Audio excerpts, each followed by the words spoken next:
Nesta videoaula, nós vamos apresentar as propriedades dos limites ou regras operatórias. Por que apresentar? Porque elas não serão demonstradas. Caso você tenha interesse na demonstração, dê uma espiada no livro do Stewart, volume 1, o nosso livro-texto. O que nos interessa mais é a utilização delas e não de onde elas vêm. Se fosse um curso de matemática, faríamos a demonstração, mas não é o caso. Mesmo porque eu só preciso do limite para que você entenda a derivada. Então, vamos lá. Primeira propriedade, se eu tenho limite de uma constante, quando o x tende a um valor a, o valor do limite será a própria constante. Isso já foi dito e feito em problemas anteriores, né? Nós tínhamos o valor limite de uma função. A função era uma função constante, ou seja, uma reta paralela ao eixo x. Se nós buscávamos o limite de x tendendo a desta função, o valor seria sempre esta constante. Certo? Isso já foi feito em exercícios anteriores. Então, o limite de uma constante será sempre, quando x tende a será sempre a própria constante. Propriedade 2, o limite de uma soma ou de uma subtração, aqui ou é mais ou é menos, nunca os dois, né? Então, o limite de uma soma ou diferença de duas funções poderá ser escrito como sendo a diferença ou a soma dos limites das respectivas funções. Então, eu calculo o limite de uma, calculo o limite da outra, e depois faço a soma ou subtração, conforme o caso.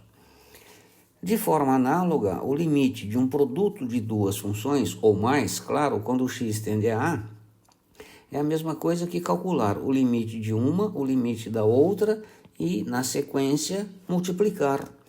Eventualmente é mais fácil fazer isto, calculo o limite de uma, calculo o limite da outra, do que calcular o limite do produto delas, né? Então, o limite do produto é o produto dos limites. A outra propriedade, se tem para a multiplicação, também terá para a divisão. O limite de uma divisão de duas funções será a divisão dos respectivos limites das funções. Então está aqui, limite de f de x sobre g de x quando o x tende a A é a mesma coisa que o limite de f de x quando o x tende a A dividido pelo limite de g de x quando o x tende a A. A quinta propriedade é a propriedade da potência. Se eu tenho que calcular o limite de uma função elevada a um expoente n quando o x tende a A, eventualmente é mais fácil calcular o limite da função quando o x tende a A, obtenho a resposta e depois eu elevo ao expoente, no caso aqui, o n, né? E óbvio que se eu tenho para a potência, eu tenho para a radiciação, já que são operações inversas. Então, o limite da raiz enésima de uma função, quando o x tende a A, é a mesma coisa que calcular o limite da função e depois calcular a raiz enésima. Calcular a raiz enésima deste resultado. Então, está aqui. Lembrando sempre que n é par e a função, já que ela está no radicando, o limite deverá ser sempre maior ou igual a zero. Por quê? Porque se o n for par, radicando não pode ser negativo. Limite de uma constante vezes uma função, né? Eu aplico a regra do produto. Calculo o limite da constante e o limite da função.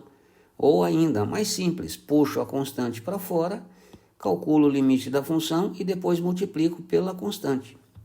Então, estas são as regras que comumente utilizaremos na resolução algébrica dos limites. Caso você tenha maior curiosidade, interesse, e eu acredito que terá, procure o Stewart, página 91, e limites na página 75, certo? É isto.